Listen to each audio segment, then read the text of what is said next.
Welcome back to Show Me What I've Been Missing, your pop culture. Hey, look at that podcast. I'm one of your hosts. Hey, look at that. We'll get a tagline eventually. We had a good one and I forgot it. That's our new tagline. I don't care what the other one was. Hey, look at that. What? I'm one of your hosts, Elizabeth Stanton, and with me is our other host, Chris Mack. What's up, guys? We're off to a great start. Look at that. Look at that. We're off to the great start. Look at that. Speaking of, we are working our way through the entirety of Sex and the City. Chris has never seen it. I have. So I'm showing him what he's missing. And we are on season 3, episode 6. Are we sluts? Are we sluts? Question mark. Exclamation. First of all, answer to that question is no. No, not sluts. You know what I'm saying? Like let's just get it. The whole episode is basically kind of about slut shaming and the effect that it has on women in their dating life. And the crazy thing is like these are again, this is another episode of conversations that we're still having today. Like there are still people out there, men and women, that believe if a woman sleeps with a certain over a certain amount of men, she is damaged goods. She's not fit for marriage. She's a hoe. Like she'll never be wife material. And it's all that's bullshit. Just wrong. It's all bullshit. Yeah. Like it's the thing. There's probably men out there or women out there who've only slept with like 2 or 3 people, and guess what? They're still not marriage material. Like you know, how many people you have sex with has nothing to do with your marriageability, like your ability to be in a long-term relationship. It really depends on the person, because you can be a person that sleeps with a lot of people, but also is very like monogamous. Yeah.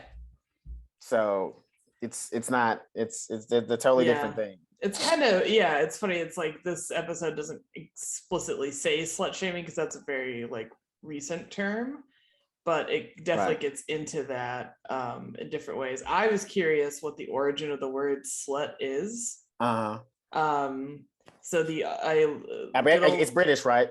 It is. I know it's British. Of course it's British. It sounds so British. As you'll recall, we said the other some time ago, this is all England's fault, and it is. So the exact origin is unknown, but it first appeared in Middle English in 1402 as slut, S-L-U-T-T-E, with the meaning of a dirty, untidy, or slovenly woman.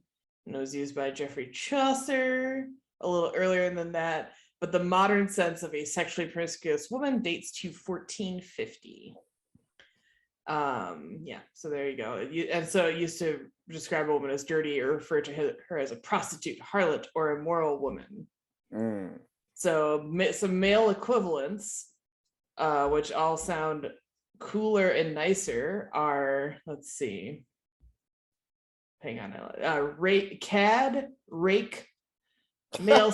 that's rake is a common I think I've heard that before in like romance novels, especially like Regency, like historical romance novels.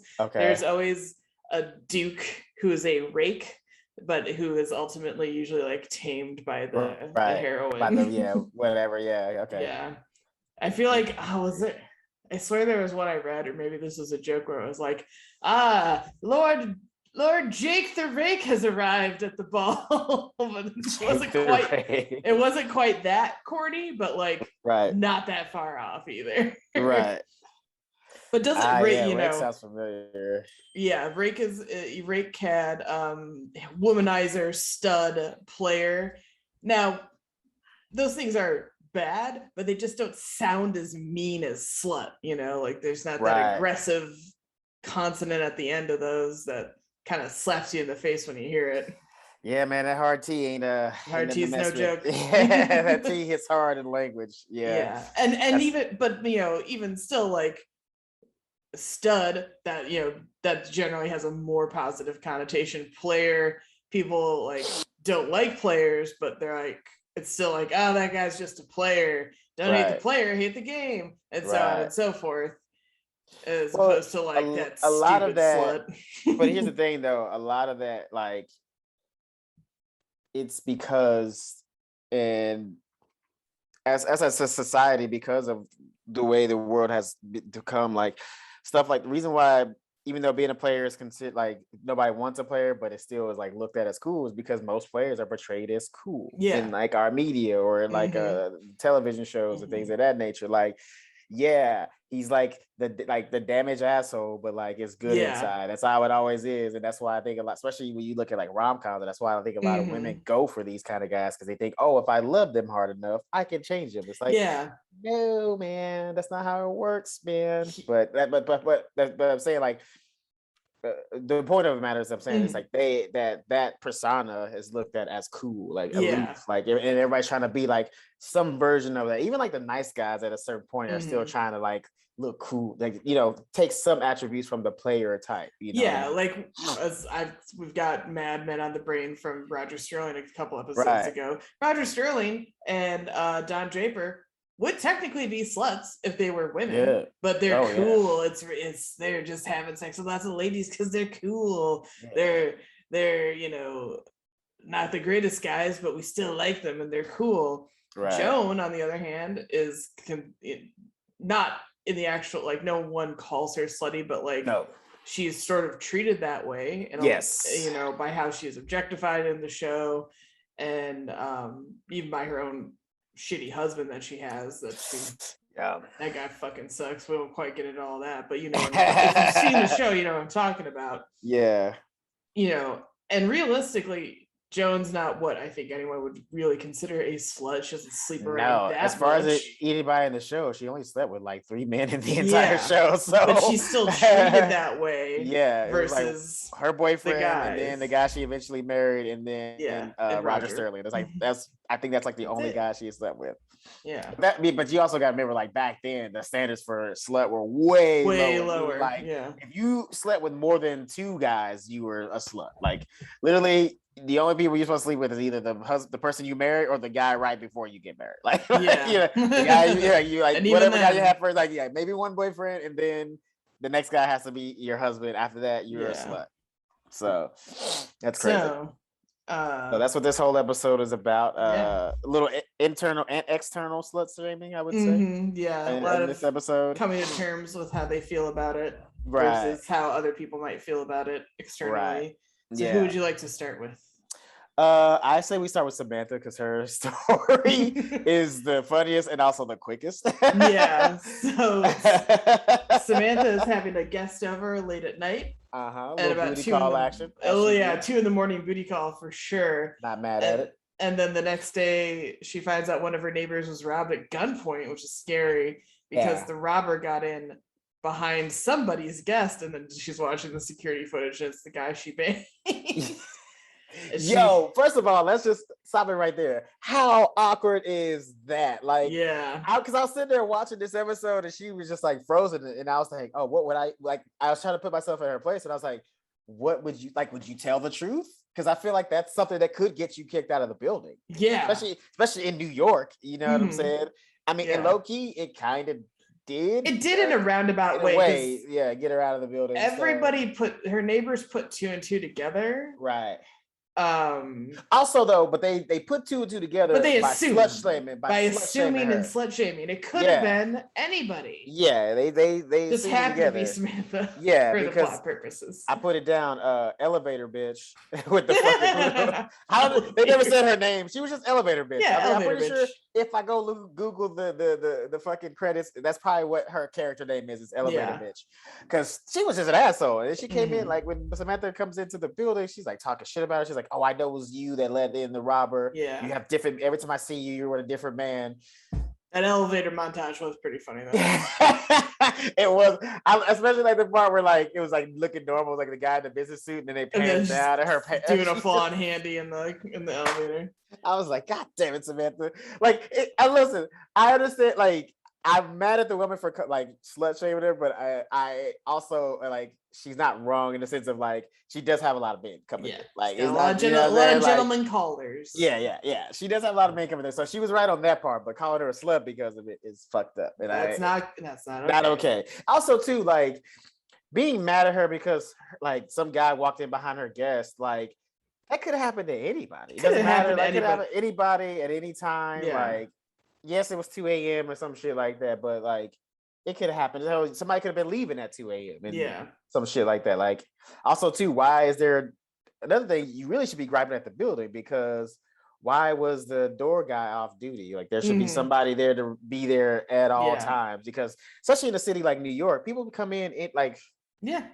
any time of the day or night. I mean, literally, you can come in at 6 a.m. and that's normal to tell people in New York. You know what I'm saying? So like, there should be a door guy on staff 24/7. So that's crazy. So she's not exactly. I do like the joke. She's like, they practically had pitchforks and torches like I was fucking Stein. Fucking Stein, yeah, I read that joke too, man. I read that too. I was like, oh, she's killing it with the puns. I love a good pun. Me too. She said fucking Stein. I was like, Stein. My girl. That's so yeah, and you know, and that's after they're directly like whispering about her in front of her, and she's like, if you got something to say, fucking say it. And they're like, and then they all start screaming at her, and it sucks. Yeah. And so she's like, okay, never mind, that sucked. I won't do that again.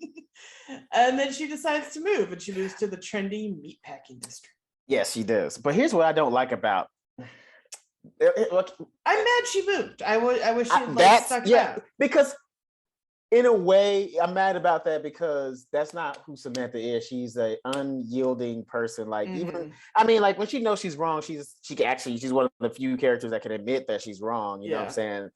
But like in this case, I feel like she wasn't wrong. Like, yes, the guys did sneak in behind her guest, but it's not like they planned it. Like, the shit just happened. That can happen to anybody. And the fact that they're talking all that shit about her, saying she's bad for the building and yada yada off of one incident, like, fuck y'all. And like, I kind of, I'm like you. I'm mad that she moved, because like, that's not really like her. I feel like she, especially after last episode when she's ready to throw down because old girl was like, you can't date my brother because you white. Like, she was ready to fight her in the club. So her backing down to this is so weird. But it also could be like she's a little broken down because of that situation. Yeah. And the only upshot of it too is it may be, you know, on the flip side, it is a good thing she moved, because that seems to be a building with like an older residency. Yeah, everybody there was old as shit. Yeah. I mean, maybe it's like not that exciting to, you know, not that she can't make her own excitement. Yeah, you know, no. But I mean, it's nice to have neighbors her own age and everything. Right. And yeah, that's it. Yeah, go ahead. I'm sorry. Oh, no, I was gonna say, and then because she's moving to a trendy area, it just keeps her on the pulse of things. You know, Upper East Side is very, you know, old school and classic, and you know, there's older folks who live in that area. So it kind of, you know, she's still like a younger, like vibrant person. So it kind of makes sense for her to move somewhere trendy and cool. But losing the rent control is dumb though. So especially in New York. Ooh, man. I lived in my shitty little studio here in LA for 7 years. Yeah. Until I was damn confident I could pull off moving, and they jacked that rent up like $500 right after. No shit. Yeah. How much were you paying before? I was paying like $1,000 by the time they had finished doing their little yearly increases. Right. I actually found it for like under $900 like 7 years ago. Wow. That's crazy. Really lucky find. Hell yeah, dude. And so it made sense to like stick it out. But then, you know, too much happened, and it was just time to move on to like a bigger space. For myself and for the cat. Yeah. But mostly me. Hear that. So then it was time, and definitely damn near doubled, but worth it because I got everything I wanted out of the apartment. But I also I pity the person who I can't believe they're charging like $1,400-$1,500 for that. That's the market now. That's the market now. That's the fucking market. That's the market right now. Yeah, like the small places like that should be like $1,200 at best, or like $1,400, $1,500. Dude, there's a place I was looking at that's charging $1,875 for a 450 square foot studio. That's outrageous. I know.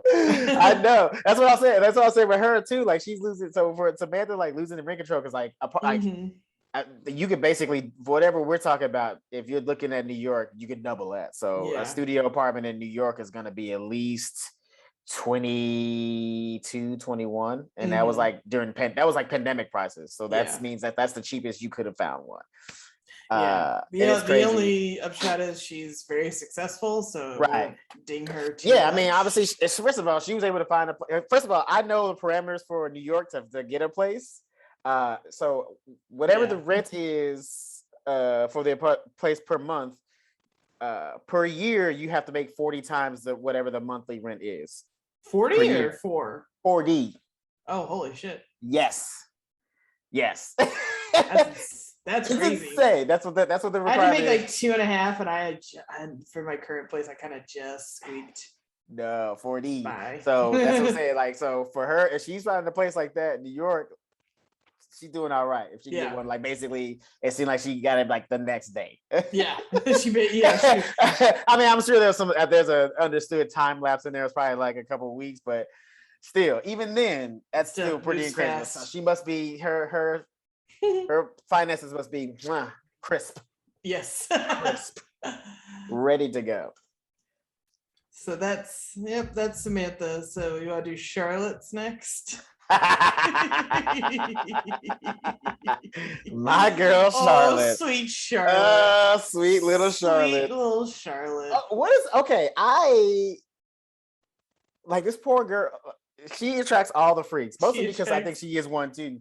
Yeah, she just hasn't explored it yet. You know what I mean? Yeah. Because I feel like these guys keep like finding her, and if they're finding her, there must be some kind of energy that she's putting off. The flag out without realizing it. Yeah, exactly.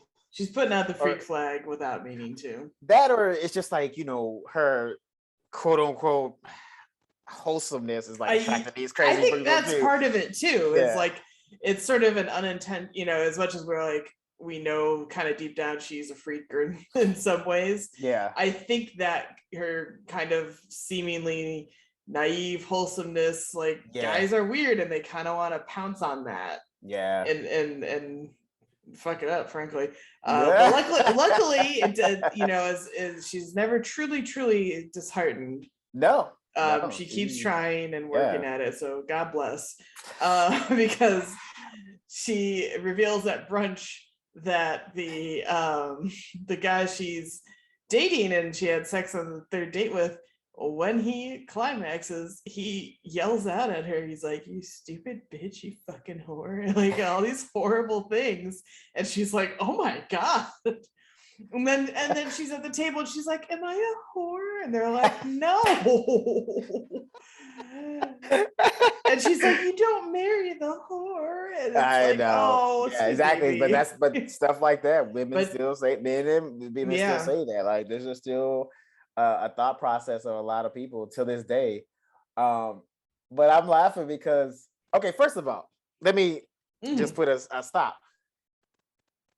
Somebody yelling at during orgasm, is that a red flag for you? Yeah, because you're holding something back, and when you do release, right? Yes, it's not good. Okay, at first I was like, is that a red flag? But then I thought of the same thing too. I was like, yeah, because especially when they said it too at the end of the episode that like he goes, he went and saw a therapist. Yeah, he went and saw a therapist after dating Charlotte, which makes sense because clearly you got some shit in there. Yeah, because he doesn't even remember doing it. She's at dinner with him. That's the part. Because like, if he was saying it on purpose, it may be like just like something that he's into, but like you're not comfortable with. So I can understand people maybe not being into that, or people maybe being into that because like it's dirty talk, low key. If you it's dirty talk, but it's one-sided. Like, but the fact that he doesn't remember it, that's the part where you need to get the fuck out. Like, she's probably lucky he didn't like chop her up. It didn't like choke her while he's doing it or something fucked up. Exactly. Yeah, because they're at dinner and she's all kind of awkward and he's like, "What's wrong?" And so she kind of dances around and says like, "Well, you said some weird stuff the other night." And he's like, "I literally don't remember that." Yeah. And then she kind of brushes it off and is like, "You know what? Yeah, maybe it's a one-time thing." Heat of the moment. Then he does it again, and she like stops him enough in time and is like, "That is what I'm talking about." And he literally in like split seconds after saying it doesn't remember it. Doing it. And so then the final time they hook up, he's like holding back, and she's like, "Just do what you're gonna do." And then he does. He climax comes and yells all the horrible things, and then is like, "I have to go to therapy." Which is so nice, though. I appreciate. I wish We'll never see him again, as we always do. Yeah. I do wish he'd come back though, because he seemed like a good dude otherwise. He just needed to figure out why the hell he was yelling all these horrible things at his girlfriend. Well, I mean, that's the thing though, right? Like, we know this, especially being in the entertainment business, like sometimes the happiest people have the darkest lives, you know what I mean? We don't know his full background. Who knows? Right. And he seemed like he was a pretty, nice, put together guy, but if in the heat of a moment of orgasm, your memory, like, you basically black out and start yelling obscenities at the person you're having sex with. Some things happen. Something happened back in the day. We're not gonna speculate, but good thing. But he's adjusted enough to know that he needs therapy. So that's a good sign, because at least he know well enough to that he can't be with anybody while he's in this state. That's pretty good. Yeah, he's not gonna be out there hiding bodies. No, thank God. Where is Barkley? Yeah, we're looking at you, Barkley. We know what you're doing, TV, motherfucker. You know what you're doing. So then, shall we move on to Miranda? Yes. So Miranda has chlamydia. You know who else has chlamydia? Koalas. Every koala in Australia has chlamydia. Why? It's disgusting. Why do you know that? I don't know. It's like a joke thing, but it's real. Like, it's true. You know, the other weird thing about koalas, they have fingerprints that look like human fingerprints. You teach a koala to crack a safe, bada bing, bada boom, untraceable crime. First of all, why do you know these things?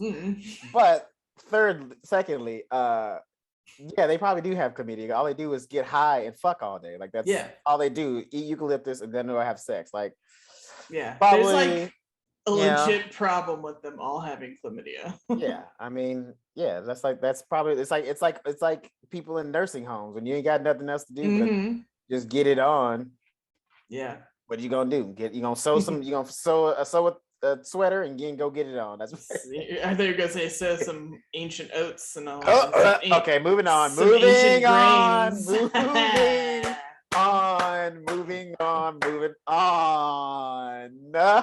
So moving on. She finds out she has chlamydia. And she feels like she's being judged by the doctor, which is a real major thing for women. Women get genuinely judged by doctors for all sorts of things, and it sucks. Yeah. Weight, sexual activity, just being dismissed just for like you're overthinking it, when it's like, no, I have a real problem. So she is told, though, she needs to get a list of all the guys she slept with so they can get treated too, which is good. A lot of people know. Yeah. But then she's faced with that prompts the "Are we sluts?" question in the episode, because they're thinking, how many guys have I slept with, and then tracking them all down. Now, I feel like this show and other shows as well portray like an absurdly high number of dates and hookups. Yeah. I feel like the average person does not hook up and date half as often as these ladies know. As these ladies, or shows like Friends or any sitcom, if anybody, Seinfeld's a slut. That dude has. Yeah, he was dating a lot. He was dating everybody. Yeah. In New York in that show. So. And also too, like, the thing is that people, you don't realize in the show too, like how much time apart these dating are. Like, to us, it seems like it's every week, right? Yeah. But it's like usually in the show, it's like it's been at least a few weeks or a couple months before this person has dated somebody else over there. Aside from maybe Samantha, but just let her do her thing. Power to you. Respect your agency. That's true too. I think but all the women, except for now, of course, with Miranda being with Steve, like for the last few episodes or months, who knows how long the time. You know what I'm saying? So like that's another thing that's portrayed, and like it kind of makes like that lifestyle look that way. Like if you're dating somebody like a new person every week, that's probably a problem. I'm not gonna call you a slut for that. That's a little too much. That's a lot though. That's too much. Especially if you're a guy, man. That's too much money. Like you can spend your money on something else, bro. Go get a fucking I don't know, a sex doll or something. What do you do? Like, I need to be on a date every week. That's crazy. Yeah. So then Steve is like, trying to initiate a little sexy time, and she has to go, I can't, I have chlamydia. Well, before we even get to that, before we even get there, she was actually contemplating the thought that Steve might have given her chlamydia, possibly. Right. Which I don't even know how that entered her mind. Like, well, she doesn't know. I guess so. But the only reason why I say that, because from what they've shown so far of their relationship, this guy's like completely devoted to her. So I don't see him. But you can be a carrier and not know you have it. That was the point they make in the That is show. true. That is true. He could have had it and not known it. And then because she was also saying she that, didn't like, seem to know if he doesn't get treatment, he would basically okay. Yeah. And she sounds like she had it for maybe a while and didn't know either until she went in and got checked. Right. She didn't even initiate, hey, do I have chlamydia? The doctor like asked her. Yeah. For whatever reason, I'm assuming she was at the gyno. So what do you call it? So yeah, I'm sure it's a little insecurity, like, oh, maybe he gave it to me, but but then she turns him down, and he's like, oh, that sounds bad, and he says, like, well, hey, why don't we keep hooking up if I don't have it? And she's like, well, no, dummy. If you don't have it, but then I have sex with you and I give it to you, they're just gonna keep giving it back to me. So we both have to go get treated. Right. Come on, Steve. But to be fair, it wasn't like a thing of him being, irresponsible. He was apparently afraid of doctors. Like, apparently he had some kind of phobia with doctors. I'm not saying that's an excuse, but I'm just saying, like, he wasn't like just a piece of shit dude. Like, I'm not going. Like, no, yeah. So he's all legitimate fear. Has a fear of the doctor and everything. Yeah. Probably doesn't even have health insurance. Let's be honest. He doesn't. Maybe because he goes to the free clinic. He has to go to the free clinic. Yeah. He's like, I don't even have a doctor. Nationalized healthcare. Yeah.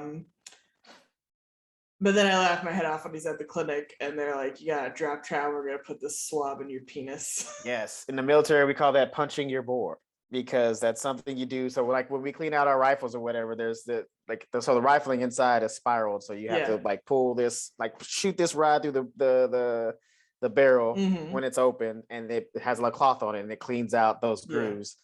That's basically the same thing when a guy sticks a Q-tip in your pee hole. It's like the same kind of. Not that I'm saying the inside is spirally. I don't know if that's the inside of a penis. It's true about ducks, but not humans. Well, the inside, there might be rifling in there. I don't know. Yeah. So it's punching the bore. The bore, yes. BOAR. No, BORE. BORE. Okay. Yeah.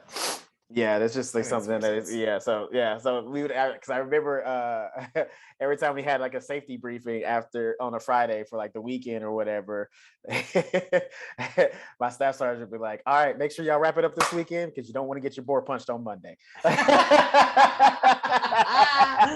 That's you don't, because from what I've heard of it, it sounds like insanely painful. So just out there, guys, make sure. Here's the thing: get checked. It sucks, but get checked. Get checked as regularly as possible, and also wrap it up. Wrap it up, and also boo, feckin' who, right, boys? Yeah, you don't got to do that monthly, right? Because so I saw some Twitter video or TikTok or something where it summed up, like, oh, guys don't want to go to the doctor, get checked or whatever. You know what we have to do, like, every few months? You go in, you gotta spread your legs, let someone go in there with another thing, spread that shit out further, no anesthetic, nothing, no numbing, nothing, and then go in with a swab and swirl it around. I had to get a biopsy done that way, and that's just like a punch grabber fucking grabbing flesh from inside. No. And then you just gotta walk it off, champ.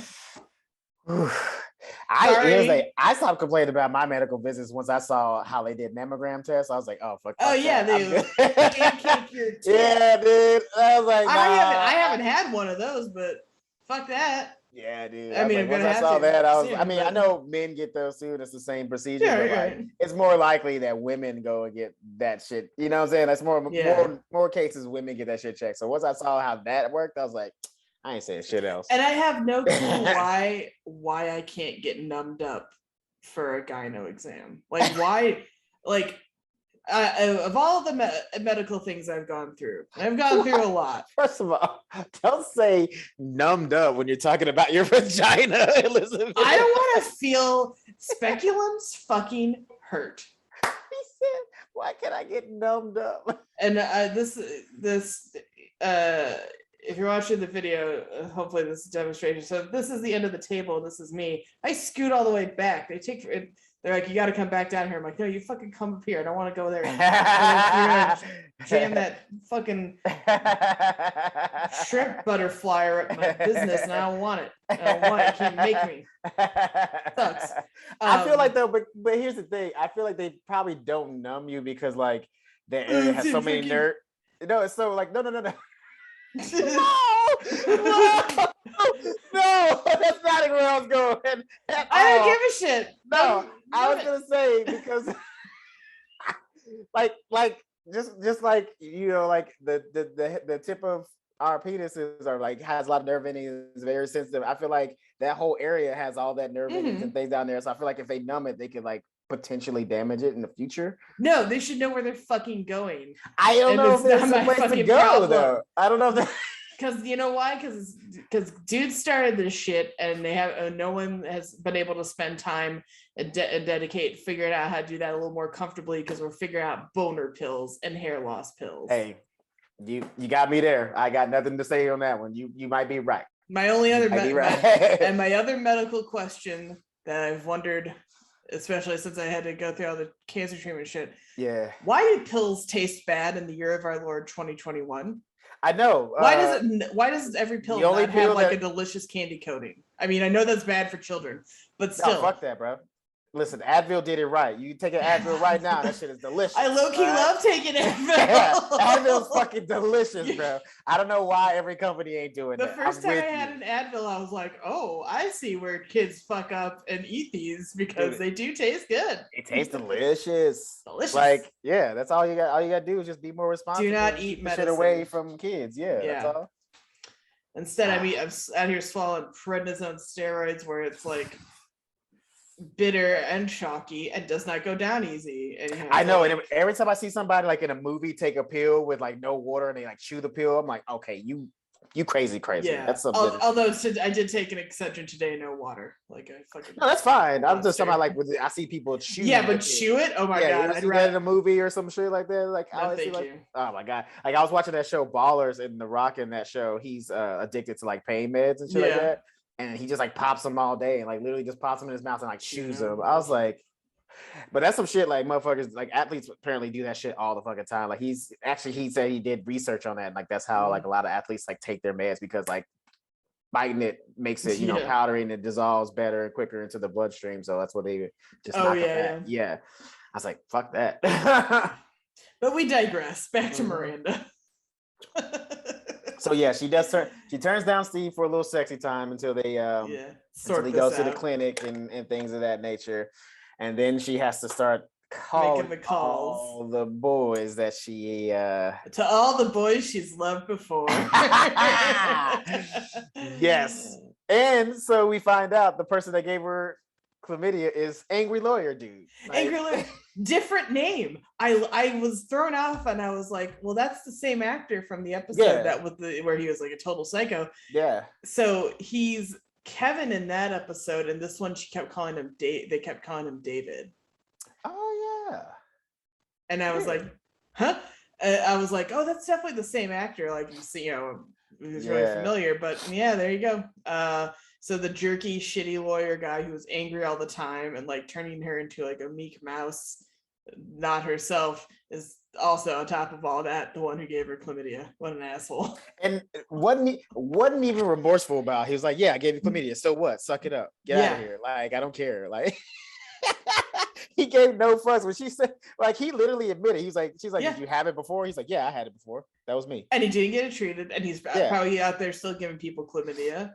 Oh, he said he has he's treated it now. Oh, he did since then. Yeah, but so because when she was talking to him about it on the floor, he was like, "Yeah, I had chlamydia," and she was like, or did she ask him like, "Did you have it before?" Like basically when he together, he's like, "Yeah." So he's like, no shame about it. He was all good. He's like, "Yeah, whatever. I had chlamydia. Gave it to you. Get over it." That's literally what he said. He was like, "Get over it." What a prick. Like, this guy. I mean, at least he's consistent. You know what I mean? He was angry as fuck in the episode that he showed up in, and he was angry as fuck in this episode. Different names, but consistent characterization. I can't believe this show fucked up like that. I know. That's like the simplest thing. They do that. It happens. It's because they don't think, especially in this era, no one's going back and combing through these. You know. Yeah. They probably just like generic white guy named David. Yeah. Okay. Yeah. Kevin. That sounds like Kevin, David, whatever. Like. That's why Justin Theroux's in 2 episodes, because again, no one's thinking, you know, what are the odds we're gonna go back and be like, wait, isn't that the same actor who played 2 different characters? Like in this era, we weren't. I mean, at least he played 2 different characters. This is the same guy playing the same guy, and they couldn't. That is a little bit. Right. That's a little bit of a fuck up. but you know, if you watch enough like sitcoms and stuff, there's weird stuff like that where someone's introduced as one thing, and then at a certain point they're like a different character, but it's the same actor, and it's meant to be. You know, it's on and on. Again, they just weren't thinking like no one was going to be watching them as intently as we are in the binge era. So well, I mean, it doesn't. I mean, also too, like, let's be honest, this character doesn't matter. Other than the fact no that, one like I don't want him. It's basically just a punchline for this character or for this episode anyway. So like, it's all good.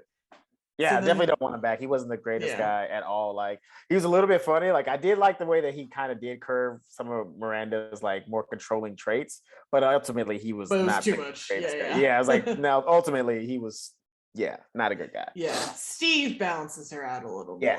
In a healthy-ish way. Healthier, but not as. I wouldn't say healthy. It's healthier. Ish. Yeah, healthy-ish. Heavy on the ish. Yeah, it is because like he does throw little tantrums like a child to get his way, but then like when he gets his way, it's like it does make the relationship a little bit better. So I was like, it's healthy, but it's healthy-ish. Yeah.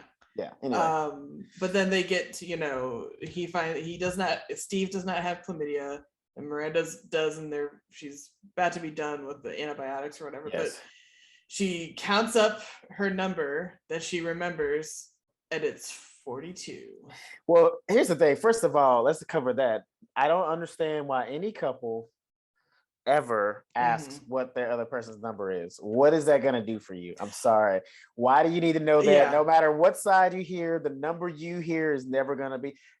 It don't matter how low the number is or how high it is. It's like you're not going to like it, especially as a guy, especially if you're the guy who is in that mindset that like, a girl is a slut if she sleeps with a certain amount of people. You definitely don't need to hear the number, because all that's going to do is just put an image in or put something in your head that doesn't need to be there, and where you're going to start putting up walls and shit. Like, it's stupid. And also like honestly, I'm not very experienced. My number is very, very, very, very low. Right. But I don't, and knowing like whatever my eventual partner's numbers, that's not going to make me feel any better. Right. It's very likely to be somewhat higher. And so what does either of us gain out of that? What do you gain knowing that information? Nothing. You gain nothing but heartache, because that's some shit that's gonna dwell on you, or it's gonna make you feel insecure in some type of way, like and you're gonna think the other person's a prude or a slut or whatever. Like it's just gonna get in the way. It's just mortar for the wall that you're gonna build between you guys in the relationship. Nice so like metaphor.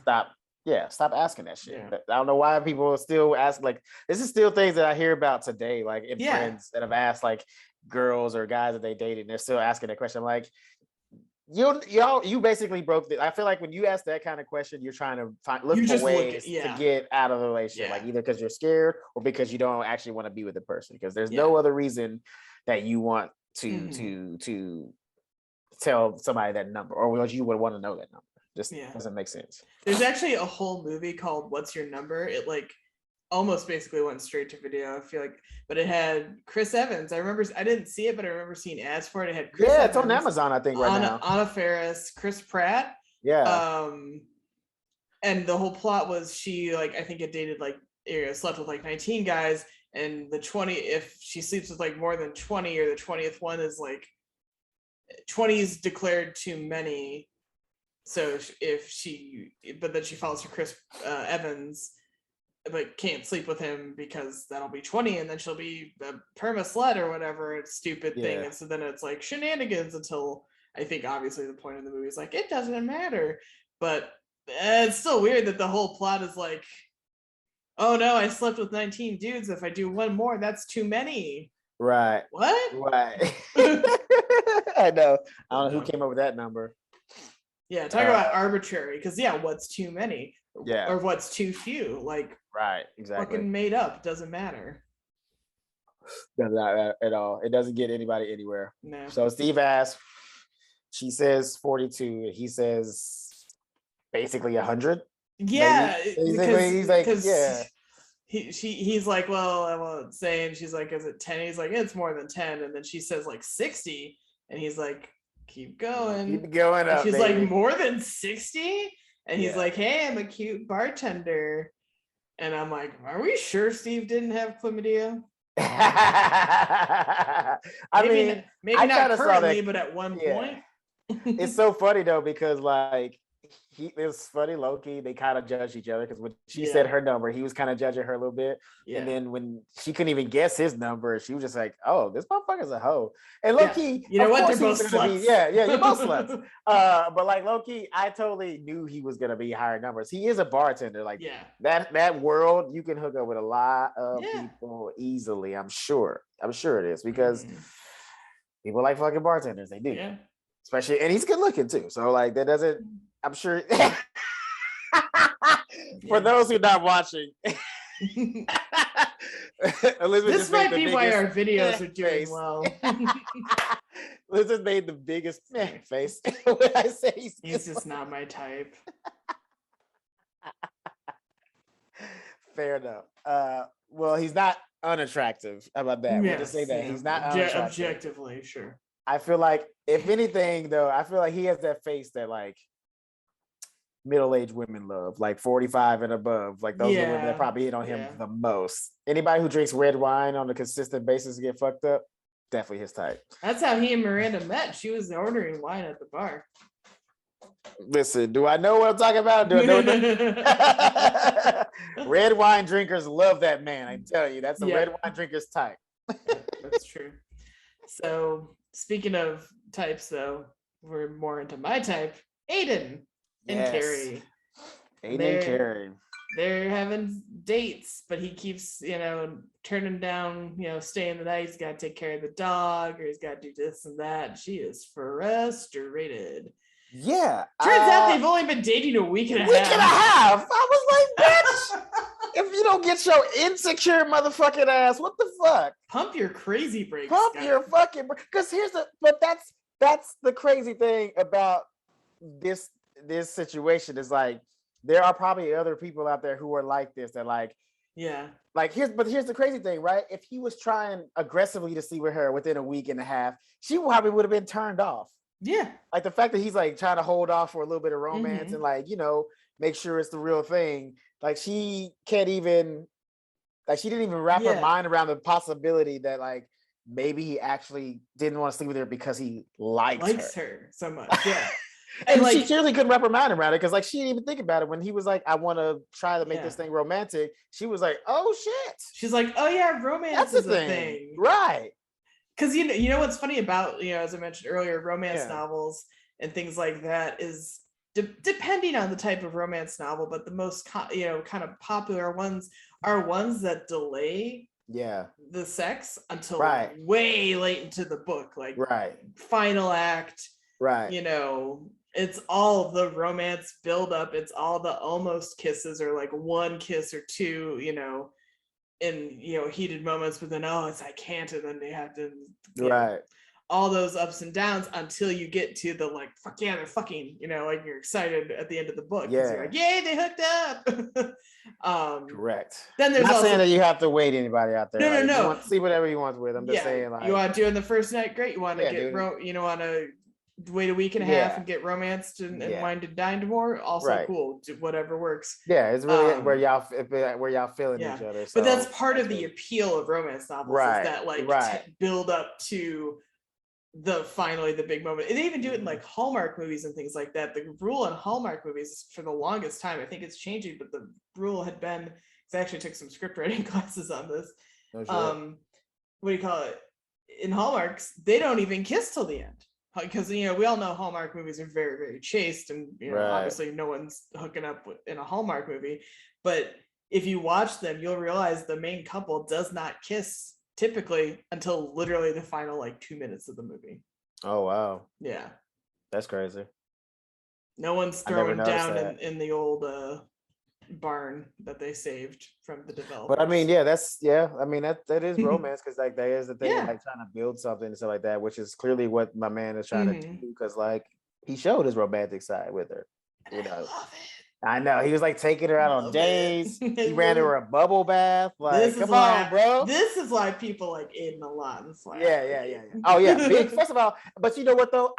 But the thing about it is like the fact that she couldn't even fathom the romance part, like I think is a product of her relationship, with Big, and like just dating the men that she's been dating in New York, like. Yeah. Again, expand your fucking range there, ladies. And maybe if you broaden it beyond the island of Manhattan, you might find a decent guy. Not trying to say anything, just saying most of the guys look just about the same and they're in the same city. Maybe broaden it up a little. Anyway, but like the relationship she had with Big and the guys that she's been dating, like one, they haven't even lasted long enough to even like build any kind of romance. But like on top of that too, none of the guys that she's really been dating has seemed like romantic per se. No, not really. I can see her not being used to that, which might throw her off, because like, if you ever had it for a long ass time, you forget that it exists. And Big's like stabs at romance were always very like loaded. Yeah. And kind of came with strings, I felt like. Well, 9 times out of 10, it was like his romantic gestures came only after with apologies, basically. Like you were saying, like loaded, like everything he did romantically, basically for Carrie, always was like with a little undertone of "I'm sorry," because he fucked up, and then he has to do something big and romantic to like get her back. Basically bring her defenses down, and then he fuck up again. These things Aidan's just doing to do them, right? And he's honest with her too, when she kind of gets frustrated and finally asks directly, like, well, why don't you sleep with me after a week and a half? And he's like, take it down. He's like, well, things move pretty fast before, and I want to take it slow. Also, it's literally been a week and a half. You horny psycho. Right. But you know what's crazy about that though is like this situation, like a lot of times though, like women would be turned off by a guy who like wants to take things slow. Yeah. It's just crazy because like there's a lot of women that say they want romance, but these same women that say they want romance would be like, this guy's soft. He's a fucking pussy. Like he hasn't tried to have sex with me yet. I don't want him. It's like, no, draw me a bath, you giant furniture I'm man. saying come on. A bubble bath? Who draws bubble baths anymore? Nobody. Ain't a man out there drawing a bubble bath right now. The only people who are drawing bubble baths are husbands. Get in your head, ladies. If he's drawing you a bubble bath, he's probably husband material. And I do kind of think it's weird that he was gonna just leave her. Yes, that was weird. I was like, he might be gay because you can't.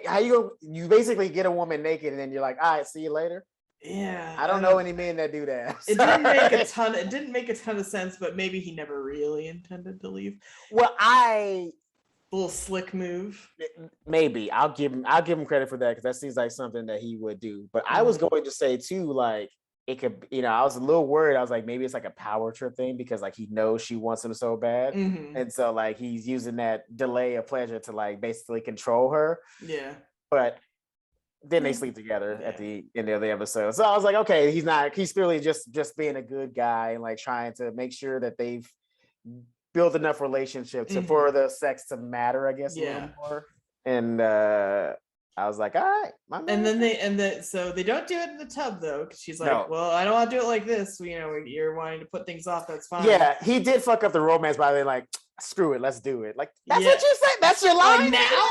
That's your line. That's the line you gonna get her to sack with? Come on, bro. Yeah. But he does redeem himself big time because they go on a date and they're at her door and she's like, I know you gotta go. And he's like, no, I got somebody to watch the dog and whatnot. And she's like, you knew the whole time? He's like, yep. Yeah, baby. And they go in and take care of business. And then my favorite, I cracked the fuck up, was they're cuddling the next morning. And then he goes, well, I got what I needed. Thanks, bye. It was so fucking funny. It was like, I was like, man, solid joke. For a second, I was like, oh, is he okay? Because if he was serious, I would have like, man, that is savagery. If he was being dead serious, if he got up and walked out like for real, was like, all right, seriously, I gotta go. I'd be like, but no, he's like, but he's still a savage because he still came up with a good line. Like that was a cute flirty line. You know cute little line. So they stay in bed snuggling, and that's the end of their little storyline. Little romper. Adorable. Yes, I'm very much rooting for this guy because this is I think this is like for sure the guy that Carrie should end up with. I know she doesn't, which very much upsets me, and I'm sure it upset a lot of people who watch the show. Like I said, and still to this day. Yeah, the land is divided. There are some people who do like Big, or at least think she belongs with Big. How? And then there are people who prefer Aidan and think she belongs with Aidan. I feel like I won't say much more about Aidan in that regard, but I will say a lot of people think at the end of the day, she and Big deserve each other. Okay. Based on kind of who they are. In that sense, I agree. Because like they should not be with other people. Right. Their frankly toxic bullshit should only be contained within each other. For that, I agree because I felt the same way about the characters in that movie, How to Lose a Guy in 10 Days. I was like, oh, these are two disgustingly horrible people. They definitely deserve each other. Like, I'm not happy they got together because it's romantic. Oh, it's so fucked up. It's like, at first watch, it's like, oh, it's kind of cute. But then you like get older and get more mature, and you're like, oh, this is fucked up. This is not. No one should have a relate like this. Fact that this was like a very successful movie. You probably lets me know that there were probably at least a good 10 years of like relationships like that because people thought that was romance. People thought those psycho games were like the way to go. Yeah, the way to go, like to build a relationship and like fall madly in love together towards the end. Like, nah, bro, that's crazy. I just in that sense, I get it. Yeah. It also doesn't help that I don't care for Matthew McConaughey especially as a leading man. Like he's I like him as an actor, but I don't like him as a leading man at all. In fact, he kind of creeps me out. And then oh no, hope we don't find out about him later. No, I don't think we will. I've just always gotten like a little vibe from him. Listen. But you never know. Listen. In this day and age. How many men do they came after Michael Jackson? All he was doing was moonwalking. I'm not saying he didn't fuck up. I'm just saying if it can happen to anybody. All right. And then I don't actually much care for Kate Hudson as an actress. She doesn't. I don't like her. Yeah, I'm not myself. A big fan either. Yeah, I'm not a big fan. So when people are like, "Man, I love How to Lose a Guy in 10 Days," I'm like, I'd rather chew my arm off than watch that movie. It's funny, but I definitely wouldn't model any relationship. No, and that was the problem though, is also I feel like our age group kind of saw that at a way too pivotal time. Yes. In their youthful development that came out kind of college age, early, like late teens, early 20s. Yeah. And I think a few too many people were like, playing I want a romance just like that. Oh no, yeah. It's a great idea. I watched that movie and I remember even after it was over, it was like, I kind of want to love like that. And I was like, and now I'm thinking back on it, I was like, oh yeah, I'm glad I hope I didn't take any of that into the relationships I had up there. I mean, no judgment though, because your girl was watching fucking Phantom of the Opera, and boy, you don't want that situation. But Gerard Butler was the Phantom. What am I supposed to do? Hell yeah, let him take my ass to his cave. I don't care. I can't even sing that good. Listen, people model their relationship about the Beauty and the Beast, so you're not the first one. Right? You're not the first one. You're doing just fine. I think you're all right. Clearly, you've matured on. Yes. Further than that. There are people who are still. Definitely matured on from that. No, now you may have a fantasy about it, but you're not. like you would probably like if you were with your husband, like, hey, we're gonna do Phantom of the Opera. Slap this mask on, bitch. Yeah, that's fine. That's totally fine. You still have the fantasy, but like if you're hoping that that's the relationship that you have, forever, then that's different. And yet there are still people who are like, Christine should have ended up with the Phantom and not Raul. Girl, he murdered people. Yeah, bro. Like, try again. He's like, he was like grooming you, dude. Like, come on. Yeah, literally, like try to basically give you Stockholm syndrome. It's like, chill out, bro.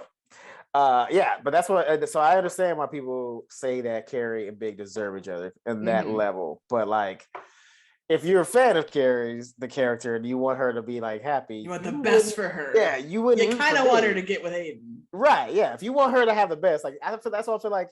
Anybody who's a fan of this show and they're like, oh, Big and her like are supposed to be together, like in a way of like rooting for their romance. Yeah, you're not really a fan. And in some ways, I think people think their end game because he was introduced first, right? As like, you know.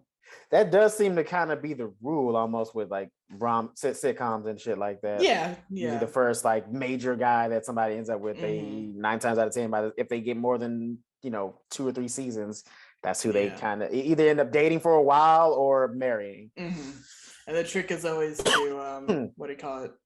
How do you draw out that relationship? Because a lot of shows, once that couple gets together, it usually kind of takes a dive. Right. Because what do? You can't keep, there's only so many ways you can keep them apart without actually breaking them up. That was actually interesting on New Girl because they got them together quite early. Yeah. And then broke them up and had to kind of space it out until they got them back together at the end. But you know what? I think it worked for that. It ended up working though. Because instead of prolonging it to like the 3rd season, it was like, hey, season 2, let's go get them together. Yeah. Okay, cool. Let's break them up in the same season. So like people don't get attached. And then if we want to bring it back later, we can bring it back later. And it worked because when they brought them back together, they were like happy about it. Yeah. You know what I mean? But oof, that episode where he does kiss her. Oh my God, that's seriously one of the fucking hottest things I've ever seen in my life. There's only 3 shows they were able to pull off the get together quickly and break up and then get back together. Friends, they did it with Ross and Rachel. New Girl, and How I Met Your Mother with Robin. Even though nobody was happy that they got together at the end, but they still were able to pull it off. Yeah, they were able to pull it off. Like people weren't happy, but people were also just like, all right, we get it. Like that's who he's been going for. But they definitely fucked that ending up. Yeah, but if you are looking for romance, watch. The episode's called "The Cooler of New Girl," where they are supposed, and earlier in the episode they're supposed to like do 7 minutes of heaven, and they're supposed to kiss, and he suddenly goes, "Not like this," and she's like, "Oh." And then there's awkwardness and they move on from that. And then at the very end, they do something else outside their rooms and they're about to go their separate ways. And he just suddenly takes her arm and pulls her in and kisses her. And it is really hot and passionate. And he's like, I meant something like that. And it kind of lets it go and goes away. Woo! Look. That gift gets me going. I don't know. For those who aren't watching, she almost took her car to get off. Beat red right now. She's very flustered. I'm just thinking about it. And that's love, people. That's real romance right there. God damn it. Fucking Big. But much like you don't necessarily want to date a Big in real life, you definitely don't want to date a Nick Miller from New Girl. I know we all love him. Not season 2 Nick Miller. Maybe season 5 Nick Miller. Maybe he had his shit together. But early season Nick Miller is a fucking mess. No. Don't fall for it. Between 1 and 3, you don't want that guy. No. And he's so charming. He's so like he like fucking overpowered that show, and he was great. He was like one of my favorite parts. But I was thinking, I was like, oh, I want like a date or a boyfriend like that. And then for 5 seconds, I was like, no, I don't. No, you'd go fucking insane. Yeah. Especially if you're a person that had their shit together. Yeah, I couldn't. You can't date somebody who like has no idea, right? Not even going slightly into the a direction. Like, it doesn't work. It frustrates you. Yep. So. Sex in the City. We did it. I mean, we're still gonna keep doing it. We're not even close. Right? Yeah, we did. Yeah. I know people go like, "Oh, that's it." Y'all said there were more episodes. I mean, there are more episodes. We are taking our not annual, but our regular. We've watched 6 episodes of Sex and the City, and we are now going to do a movie episode to break things up for funsies. Movie TBD, guest TBD, but we'll figure it out. Yes, and I will be putting some notifications out there for our fans to let y'all know like what we come up with. Yeah, what movie we're gonna watch. What movie we're gonna watch and stuff like that. And who's coming. Mm-hmm. Yeah, so y'all can be prepared for that and maybe go watch it yourselves and then watch the episode. You feel me? Cool. And if you have any suggestions for movies you think we might not have seen, they would like us to cover, comment those movies. Comment them. Comment those movies. Tell us what you want to talk about. Hell, maybe one of y'all could be a guest on the show.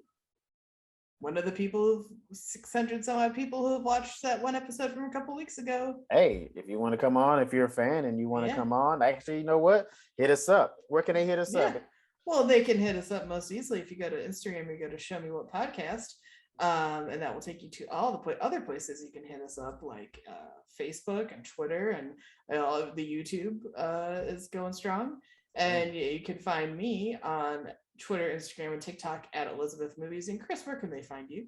You can find me. You can hit me up as well if you have any suggestions or maybe want to come on the show. You know what I'm saying? You hit me up at Mack Diddy Combs. That's MackDiddyCombs on all the social media platforms and now TikTok. It's kind of fun. I got into it. I like it. It's cool. I'm not even gonna hate on it. So you can find me there. You can lose a lot of time on TikTok. I haven't gotten that far yet. I usually just post and leave it alone. So that's where I'm at right now. But who knows? On a boring day, I might do it. But yeah, hit us up, man. Let us know if there's any movies or if you maybe want to come on and be a guest. If you're from another country, that'd be even better. Hopefully you speak English because that's gonna be a bit of a language barrier. But if you don't, we'll maybe try to figure something out. I don't know, but if you do speak English, hopefully you do, and you're from another country, please come on. I'm not saying if you're not from another country you can't come on. I'm just saying we would love to get our international audience involved. Yes, because according to the podcast analytics, hang on, we should say hi to some of our international friends. Come on, internet. We have listeners in Germany, the UK, Canada, Ireland, Switzerland, Australia, India, South Africa, and Zambia. So thank you across the world. Yeah, man. Thank y'all guys. Yeah. So if any of you guys, like I said, if y'all speak English and want to come on, or at least have a translator that can translate for you, and bring it on. Let's go. Here's the thing: if there's a movie from your country too that you know, it's not big in America, but you have some. So you feel some type of way about it, let us know what it is and maybe we can find it and look it up and watch it ourselves and bring you on to talk about it. So we love to expand our audience and talk to everybody across the world. And shout out to our 93% female, 6% male, and 1% non-binary audience. How are y'all doing? Super gang. Let's do it. All right.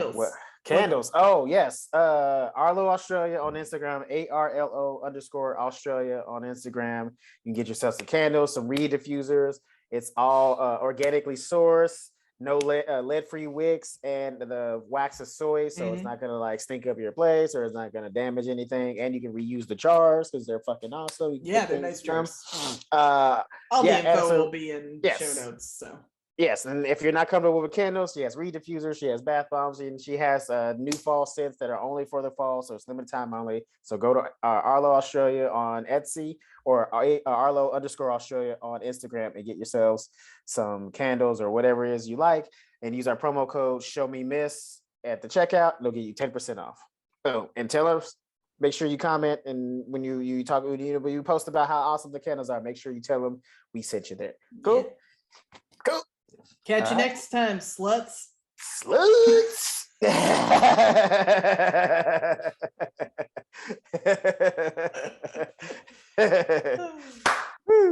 Sweet.